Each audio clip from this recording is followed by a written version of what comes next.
Hello everybody from Plant Reviews UK. Today is the 27th of April and I'm talking now about one of my favorite tulip species, that is Tulipa sylvestris.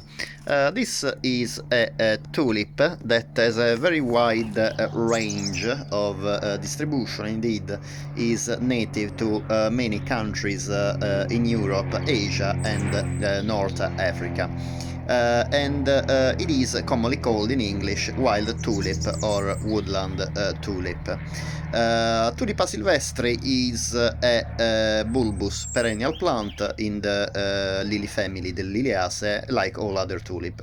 It is native, as I mentioned before, from a very wide range of countries, from Portugal to Western China, and also in most of the Mediterranean Sea, including some parts of the Northern Africa, the Black Sea Basin and Central Asia.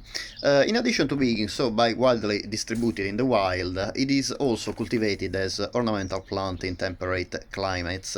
In some areas is actually kind of a weed.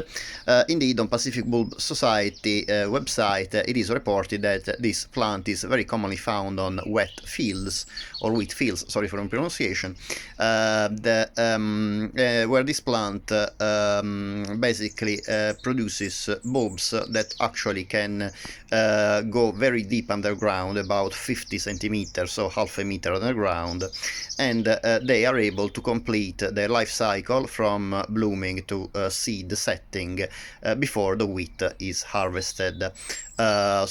Before basically that is cutting down obviously all the other plants around when the wheat is harvested. This tulip is one of the few tulips commonly found in the wild in the United Kingdom, where it has been naturalized long ago.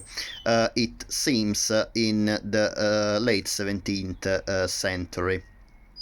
It is a very beautiful plant for temperate climates, and it is hardy throughout the United Kingdom.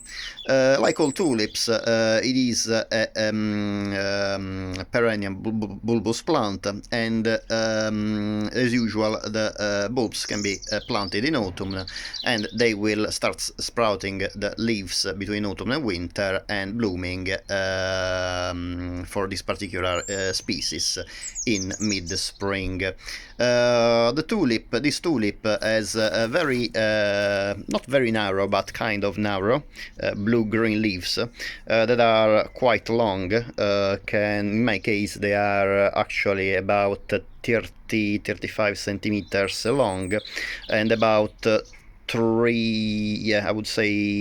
3.5 centimeters wide.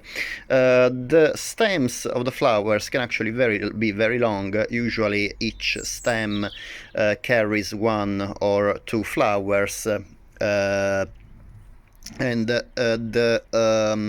length of the stem is also quite long, is about 35-40 centimeters tall, and the flowers are extremely intensely yellow. As you can see, it's a very, very vivid color. They are basically yellow all over, on the tepals, on the anthers, on the filaments of the anthers. The only exception is the ovary, that is kind of green.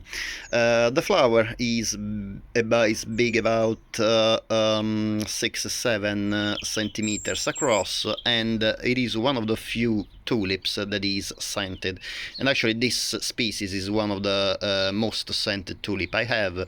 Don't imagine really a fragrance that wafts around the garden for meters and meters away from the flowers, but basically you can smell it already, I would say half a meter, so about 50 centimeters, 40-50 centimeters from the flower, and it is like a honey scented. It is very, very very sweet, and it really smells like, and I can't describe it any better. Unfortunately, in the past few days we had quite strong winds where I live in Ashford, Kent, so this made the plant a bit wobbly. I'm cultivating this plant in a pot. This pot has been outdoors all for the whole season, and as you can see, the stems are a little bit bent downwards.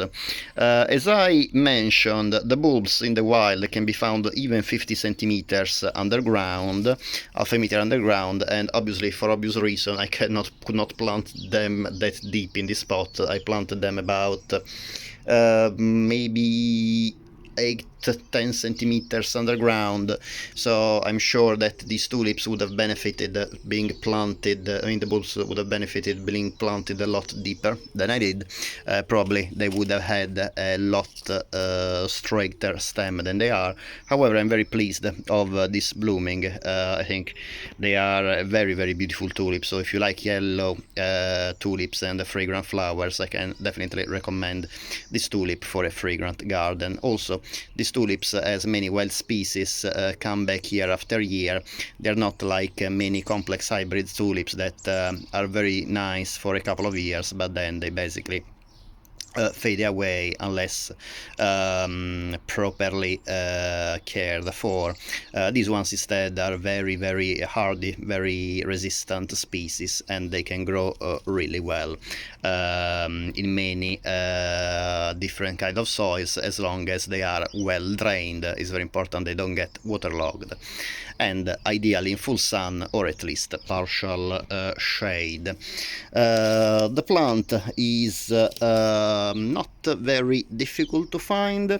Sometimes you can find it in garden centers. However, it is also one of the most common species tulip that you can find online.